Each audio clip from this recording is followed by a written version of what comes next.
L'annuncio che la Regione Veneto vuole assumere medici provenienti da ordinamenti stranieri e con titolo non ancora riconosciuto in quello italiano, derogando così alle norme nazionali, si scontra con la preoccupazione dell'Ordine dei Medici di tutto il Veneto, che hanno scritto una lettera alla Regione esprimendo dubbi e perplessità sul fatto che si verrebbero a creare due ordini di medici. Questi medici andrebbero a lavorare senza i requisiti minimi e necessari per poter avere delle credenziali, per poter certificare quelle che sono le varie problematiche del paziente. Ricordo che la certificazione è un obbligo medico, è un obbligo deontologico ed è un diritto del cittadino. Non poter certificare poi scaricherebbe sui medici del territorio questa incombenza, creando per loro un surplus di lavoro. La maggior parte dei medici di famiglia sta sopra i 1800-2000 pazienti, quindi dover sopportare anche questo carico di lavoro.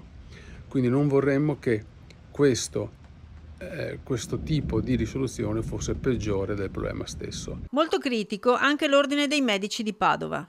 Questa era una norma che poteva avere un senso nell'emergenza del Covid, dove ovviamente era difficile circolare, fare esami, eccetera, però in questo momento per noi non ha molto senso che sia stata prorogata. Quindi abbiamo chiesto a tutte le massime autorità di prevedere un'abrogazione di questa norma. Dal 31 luglio, inoltre, la sanità pubblica non può più ricorrere all'uso delle cooperative, ma dall'Ordine dei Medici alla Regione è arrivata comunque la proposta di una commissione di controllo. Noi abbiamo consigliato come Ordine dei Medici alla Regione di effettuare semmai un ragionamento collegiale di riconoscimento dei titoli, perché non dico che questi professionisti siano tutti da scartare, ma deve essere valutata la loro capacità, la loro preparazione perché vengano inseriti e a quel punto anche iscritti all'Ordine dei Medici. Ma come si è arrivati a questo punto? Siamo arrivati a questo punto per un problema di visione politica decennale, ventennale, che era già stata preannunciata sia dagli ordini che dai sindacati, che prevedeva una carenza di medici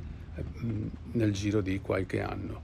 E la politica a quel tempo non ha ascoltato questi gridi d'allarme e quindi siamo arrivati a questo momento di carenza di medici stessi.